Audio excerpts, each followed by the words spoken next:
yaitu perpindahan dan pertukaran panas pada suhu zat. Ada beberapa cara perpindahan dan pertukaran panas pada suhu zat. Di antaranya dikenal sebagai 1. Konduksi atau hantaran, 2. Konveksi atau aliran, 3. Radiasi atau pancaran. Percobaan pertama, konduksi atau hantaran. Konduksi adalah proses perpindahan panas melalui suatu zat tanpa disertai perpindahan partikel zat tersebut. Tujuannya adalah 1. Membuktikan bahwa kalor atau panas dapat berpindah melalui cara konduksi. 2. Mengetahui beberapa bahan sebagai konduktor panas yang baik. Di sini kami menggunakan lilin, korek api, tembaga, kuningan, besi, aluminium, dan cakram konduksi. Sebagai pengganti cakram, kami menggunakan toples bekas biskuit. Langsung saja ke Untuk selanjutnya, kita langsung saja ke prakteknya. Terlebih dahulu, saya akan menyalakan lilin putih ini.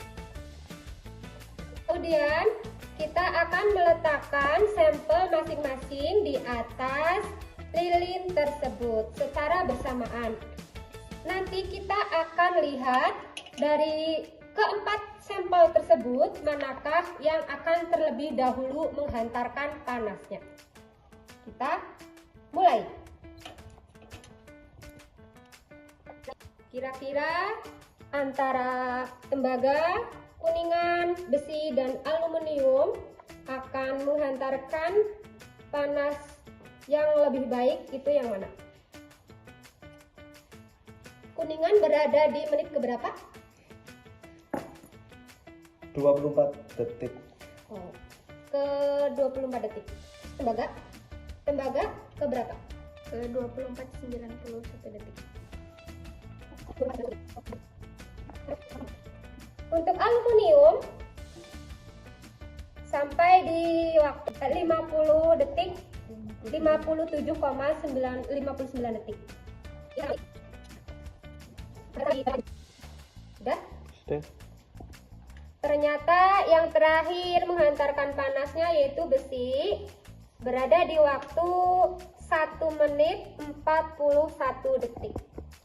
Berdasarkan hasil praktikum ini bisa dilihat sampel yang menghantarkan panas paling bagus adalah kuningan, yaitu berada di waktu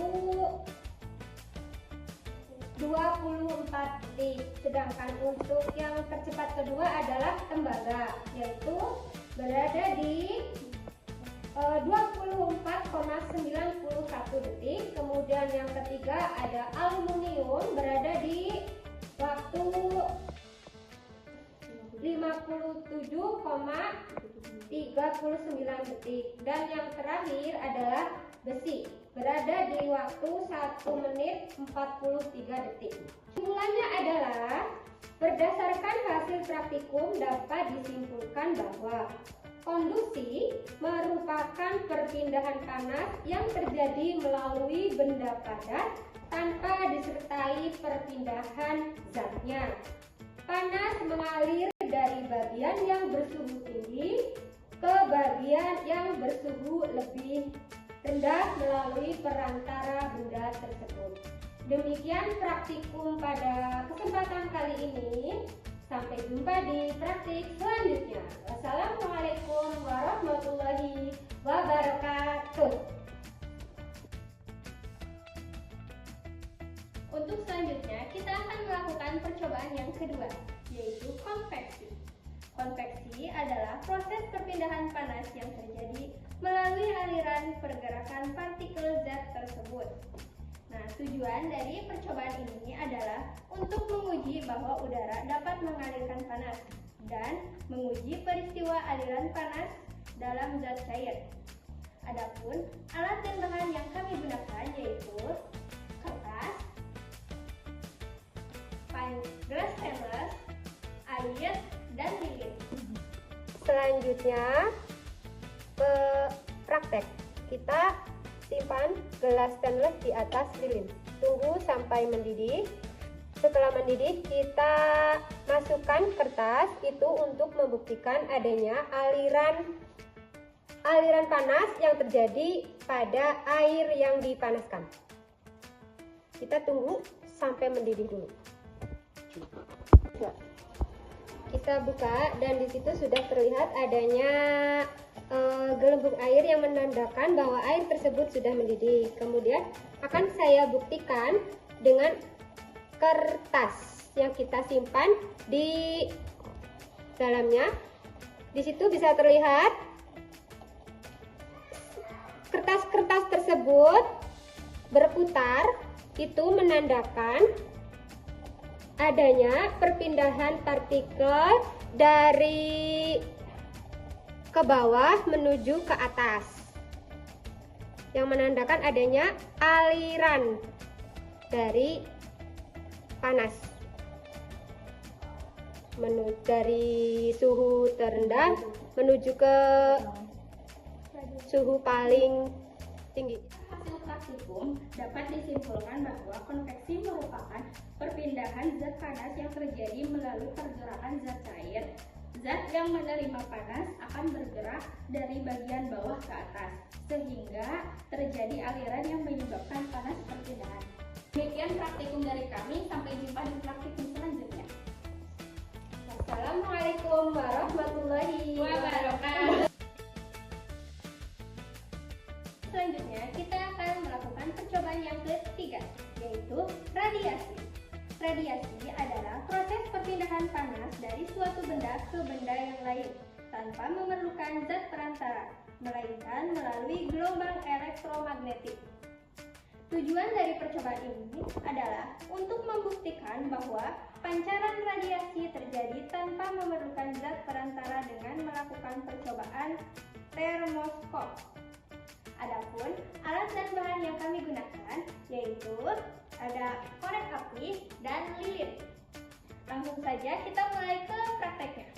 Terlebih dahulu saya akan menyalakan lilin yang satunya. Nah, untuk selanjutnya kita akan melakukan percobaan tentang radiasi. Mula-mula kita dekatkan lilin yang satunya lagi ke lilin yang menyala, tapi tidak langsung menyentuh ke apinya. Kita buktikan bahwa radiasi atau pancaran dari api lilin akan mengenai lilin, sehingga lilin yang tidak menyala itu akan meleleh. Sedikit memerlukan waktu.